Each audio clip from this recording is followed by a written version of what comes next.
Hello and welcome everyone to the Chicanas Talk History podcast. My name is Valerie Guillen and I am currently a criminal justice major.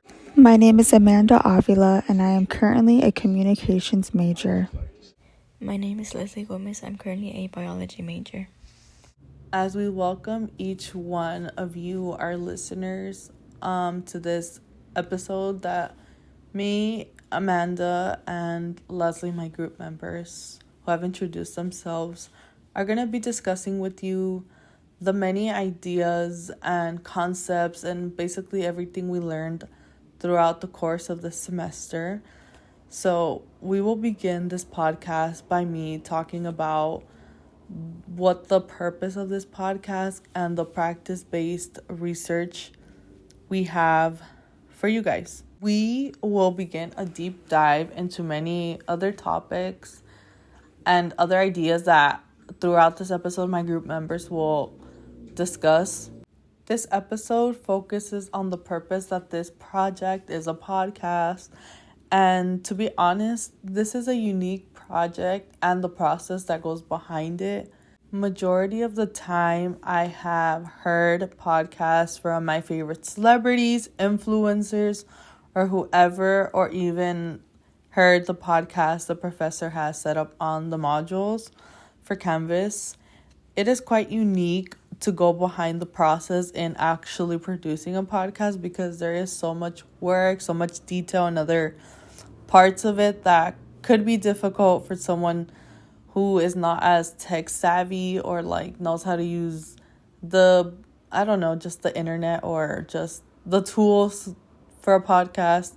I remember I had to search up many ideas on how I could edit and actually being able to produce a podcast because, to be honest, I was very scared to start this podcast just because I felt so lost in how to produce one.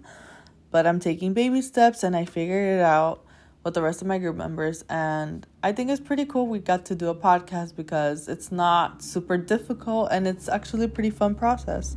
Now going back to the rest of the semester, what we have learned, our professor Mario has been discussing throughout the whole semester of the different concepts based on how to form a podcast or just listen and hear ideas from a podcast that have very vital information based on the acts that we were learning throughout the semester.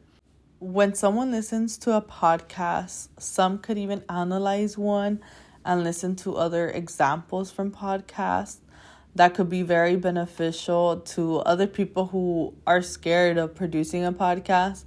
And then by hearing another student's podcast could actually give them ideas on how to begin to do their own.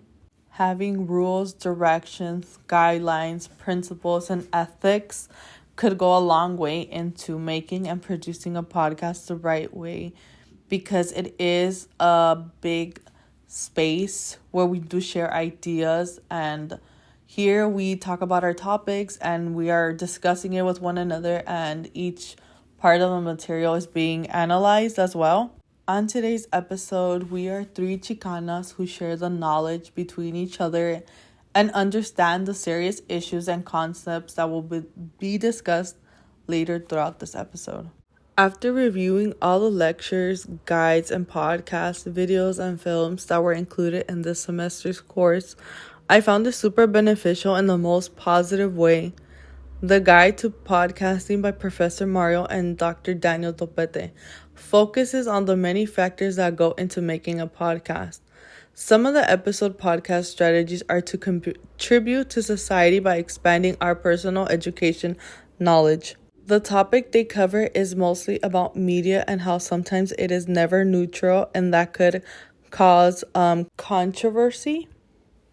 They describe that a podcast fits into so many different things about it because it focuses on power and knowledge and how having a simple conversation like we are right now in this podcast is not one-sided, but it faces different issues and it faces other sides to tell, for other people to be able to tell their own story, because as we have seen throughout this course of the semester, how there is a huge misrepresentation of people historically that nobody had really paid attention to till more recent decades. This podcast from Dr. Daniel and Professor Mario really focuses on how, by us using a podcast, we could speak for the families that have not been historically accepted.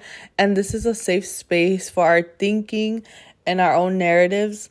And we could produce more input and power and knowledge, spread knowledge to our communities, and we could continue to grow and be able to contribute to society because we have a different perspective these days. And by the use of social media, it can be a positive factor for spreading more knowledge.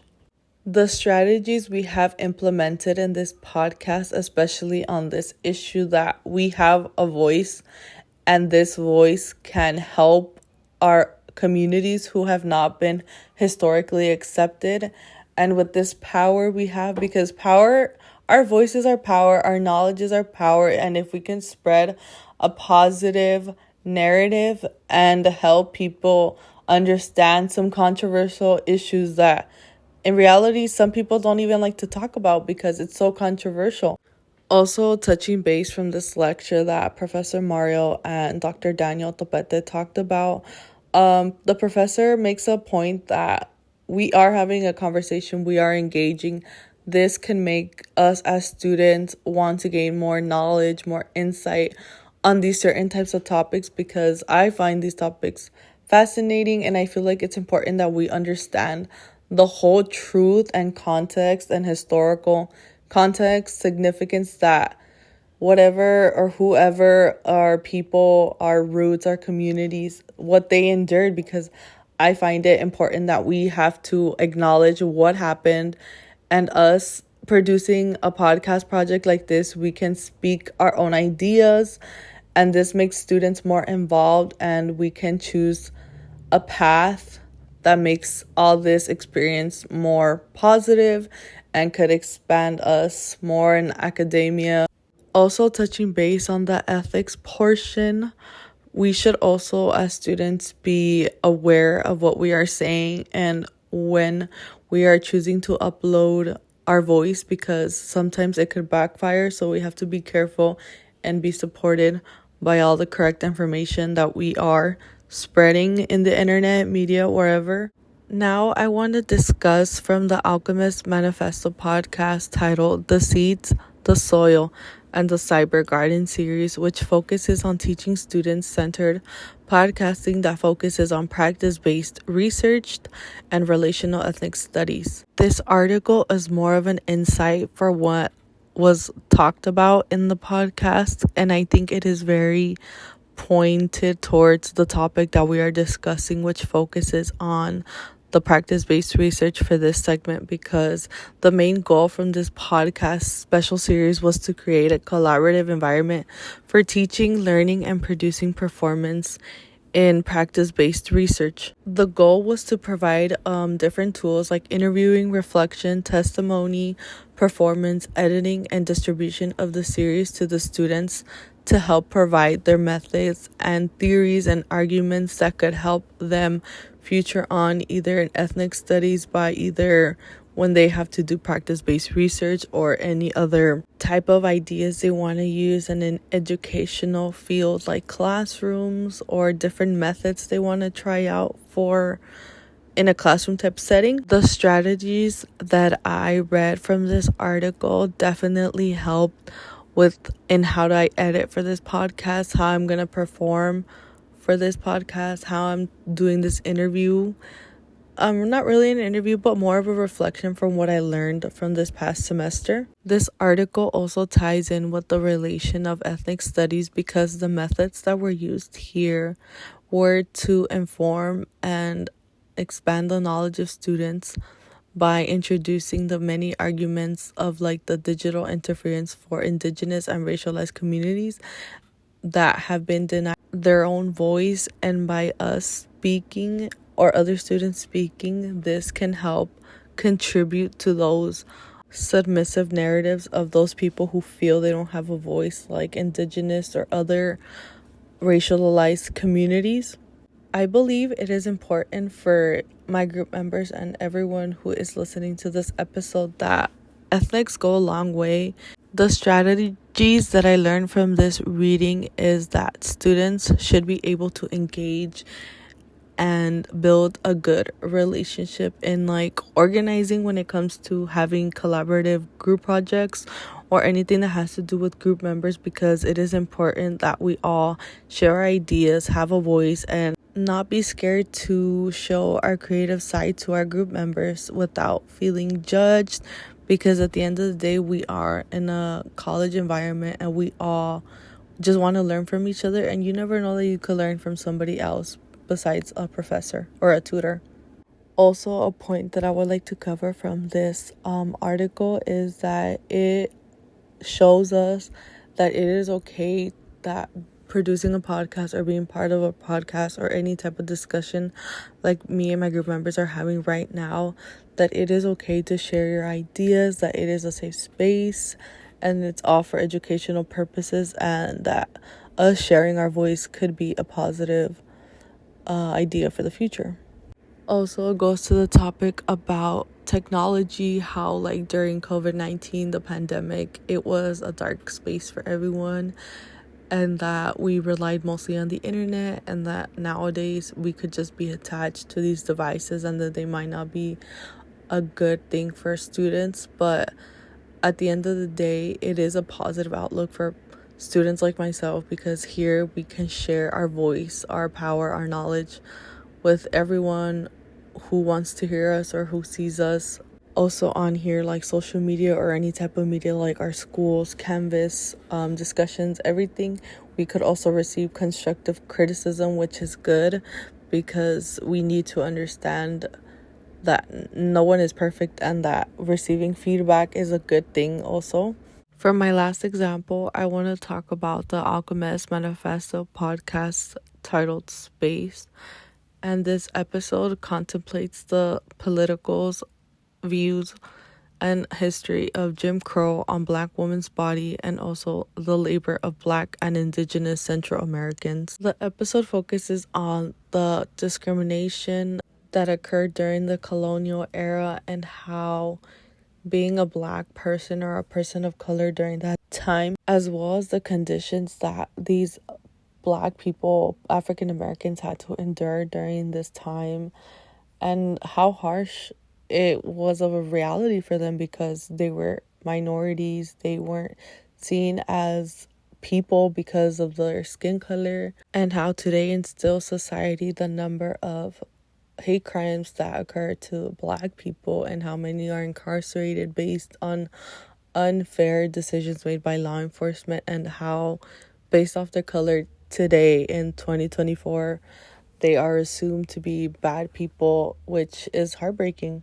The fact that Black African American people are still not shown the respect that they were not shown many years ago in history shows us that police have not understood the strategies and different tactics they can use with these people, because at the end of the day they're just people. Doesn't matter their skin color, and their ethics and morals haven't changed, because some Black people or people of color have experienced the worst interactions with law enforcement. Many of the interactions that happen with people of color or Black people are usually on social media or any type of media platform, and that demonstrates to people how things haven't changed, even though all this bad history, this violent, the harshness that occurred many years ago actually is still occurring based on various cases that have happened over the years, especially with police brutality against people of color and Black people. By using the platform of podcasts and the ethics these people discuss based on their experiences, their encounters, can bring awareness to everyone, like students, peers, colleagues, everyone who hears a podcast or anything with this type of information can benefit and use it for future reference, and can learn more and understand that this is still an issue occurring. To conclude this segment, I must say being part of this process and producing a podcast is something very unique and different for me. It is pretty cool that I learned all this knowledge and the different ideas behind a podcast. It is truly interesting. Next on this episode is Amanda, who is eager to discuss with you guys the global histories of race.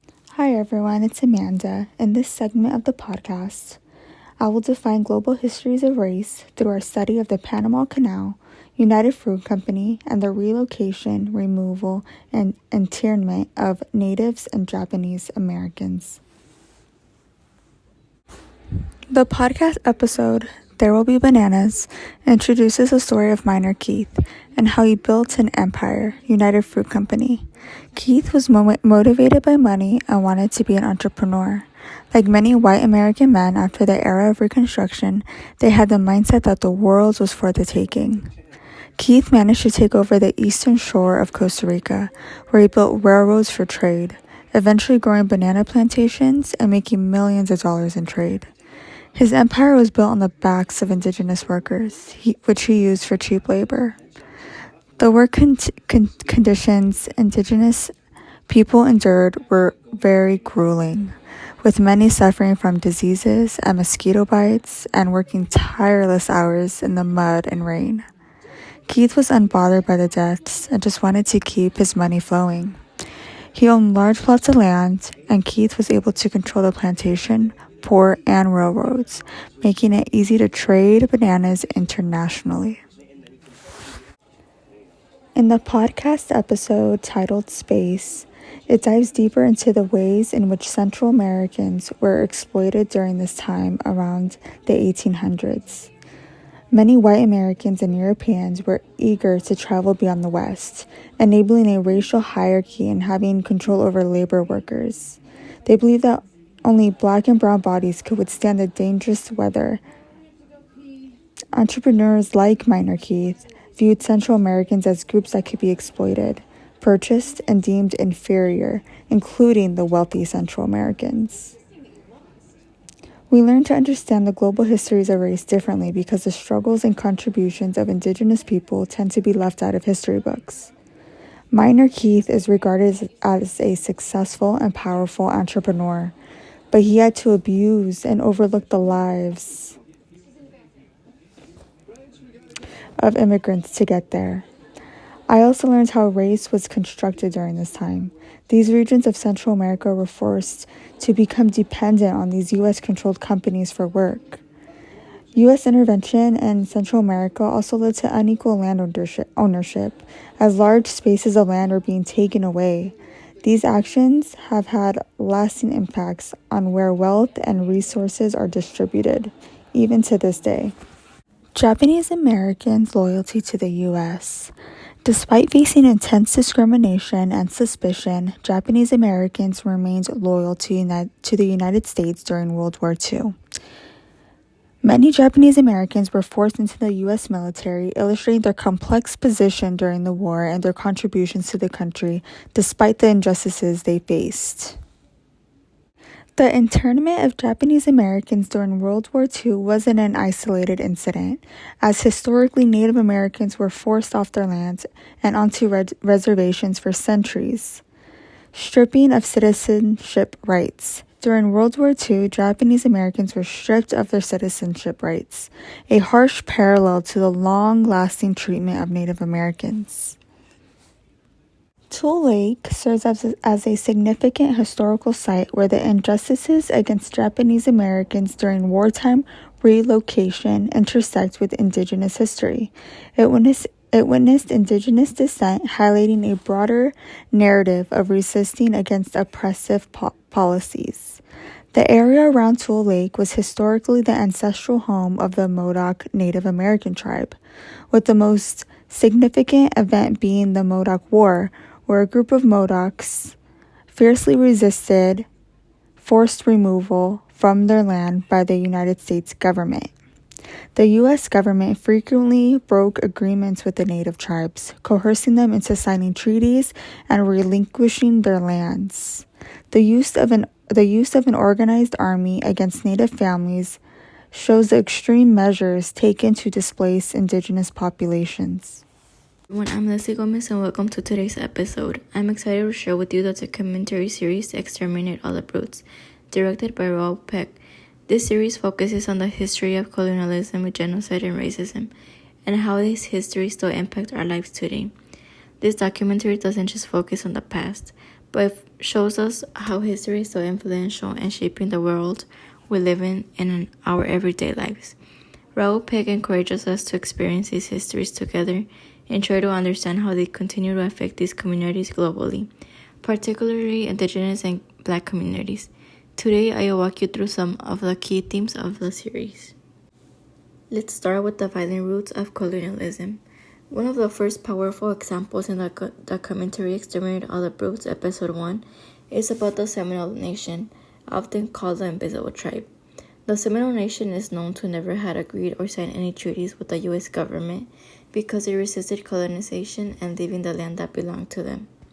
Colonizers tried to relocate them to a territory assigned to natives, often using violence when they didn't get their way, which led to many indigenous communities to be wiped out. Peck allows us to look at the bigger picture of violence aimed at native nations. Peck also makes it clear that colonization was never just about taking land, but as well about erasing cultures to make room for white settlers. Civilizations were destroyed and history was marked by violence and greed. Not only were there massive deaths, but there was also cultural destruction. Colonizers worked to erase native histories, languages, customs, and try to force them to adopt European white customs and religion. The deep racism is also highlighted. Settlers try to justify their horrific and brutal treatment by dehumanizing others.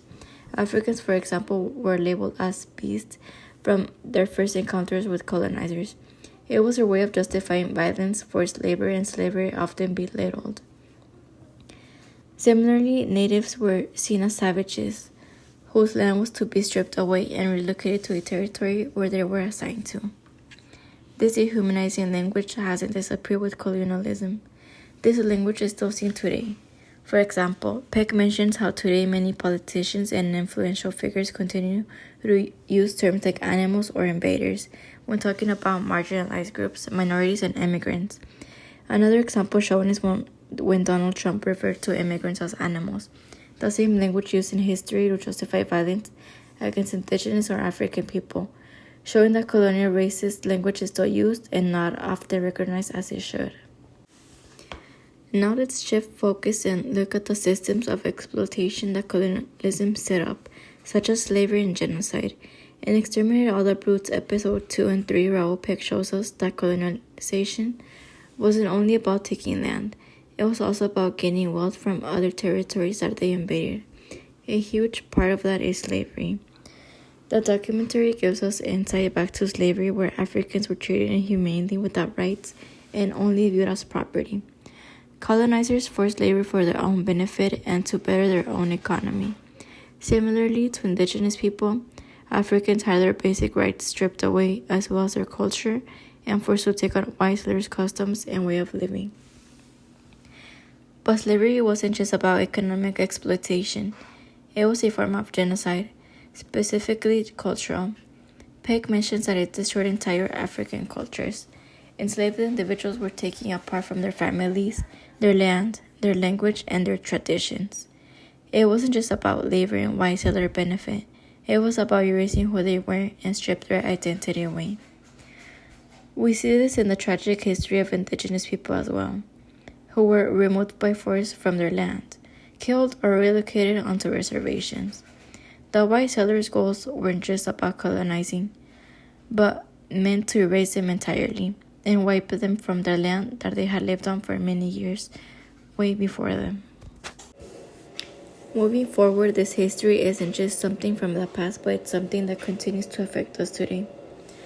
One of the examples in the documentary Exterminate All the Brutes, Episode 4, mentions the story of Geronimo, the Apache leader who fought against U.S. colonization. The military chose his name as a code word for enemy, which shows how deeply rooted the dehumanization of Native people was. Geronimo wasn't just a leader who resisted colonization, but was seen as a threat to be eliminated. What's truly shocking is the way Native American killings were once legal and even profitable. For example, in California, the government paid bounties to people who killed natives.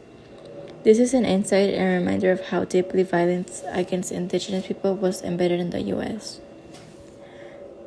Furthermore, the Second Amendment, which we often associate with the right to bear arms, was actually passed in part to allow settlers to defend themselves against Native Americans and enslaved Africans, as they were seen as a threat. This is another example of how violence and white supremacy were written into the founding laws of the country. The documentary emphasizes the way these laws were designed to protect settlers' rights to control the land and the people, specifically minorities, the non-white settlers. Despite all the violence, there has always been resistance. Pig makes it clear that indigenous people found ways to fight back. Geronimo's battle is an example of how they refused to give in without a fight. Another example is shown by the Lakota and Dakota people, how after being disarmed and forced to concentration camps where children were taken away and people were starved, they began the movement Ghost Dancing. This practice gave hope to indigenous people that their culture wouldn't be erased. Natives found ways to resist and hold on onto their traditions, refusing to let their identities be stripped away. Additionally, Native Americans are still here, and this is their home. Despite centuries of violence and genocide, indigenous people continue to live on their ancestral lands. The history of Native American genocide, slavery, and colonial violence isn't in the past, it's an ongoing issue. The Rwandan genocide is an example in which hundreds of people were slaughtered by Hutu militias and government and a church. Within hours, people knew that the killings were targeted and systematic, but nothing was done. This is shown often that the audience doesn't listen to those who suffer unless it personally affects them, often remaining silent. Additionally, fascism is easy to recognize. Peck mentions that the same hateful rhetoric, the same violence, and the same fragile power. People die from hunger, persecution, and neglect, while the rich profit from it all and claim to have morals. And what's shocking is that the architects of these atrocities, such as the Holocaust or genocide of Native Americans, is that it was never random. It was all previously planned by those highly educated. It's about all the people that are aware but never do anything. The systems of violence and oppression we face today are built on the same structure that have always existed. And until we all stand up, there will continue to be no change. To wrap things up, Exterminating All the Brutes shows us that the violence and oppression rooted in colonialism, slavery, and genocide is not just history, but it still impacts us today. The way indigenous and black communities were treated in the past still affects their lives now. The language, systems, and power structures built by colonizers are alive and well, and we need to understand how they continue to harm people around the world. This isn't a story we can just close and move on from. We have to face this history if we want to stop the same injustices from happening again. As we dive deeper into this, we can start to see how these issues are not just things of the past, they're still present in how we live, how we're represented, and how we resist. Now let's take a closer look at how Exterminating All the Brutes ties directly into the themes we discussed in Act 1, especially around the generational trauma and the ongoing fight for cultural survival. In this segment, we can look at how Exterminating All the Brutes connects to the themes we've learned in Act 1, especially the long-lasting effects of colonialism on marginalized communities. Both the documentary in Act 1 show how colonial violence, forced religious conversion, and cultural erasure have left deep scars on indigenous and African communities, creating generational trauma that still affects Chicana and Chicana communities today. Peck's documentary highlights how colonialization didn't just take them but tried to erase entire identities. A theme we've seen in the readings and film, where people often still feel the weight of this trauma even when it's not talked about. The documentary also connects to how the media has often portrayed indigenous and marginalized groups in limited or negative ways. In Even the Rain, we saw how indigenous people were treated as extras in films with little voice or power. Peck critiques this historical erasure and extermination of the brutes and emphasizes the importance of telling these stories from the perspective of those who lived them. Both the documentary and the course readings remind us that we need to acknowledge these past injustices and work to reclaim cultural identities and stories in order to heal and build a better future. Now, knowing all this, the real question is, what are we going to do about it? Learning about this history is important, but it's just the beginning. We have to take action. We can't change the past, but we can shape the future. Stand up against racism, violence, and inequality in your own life and community. Thank you for joining us today.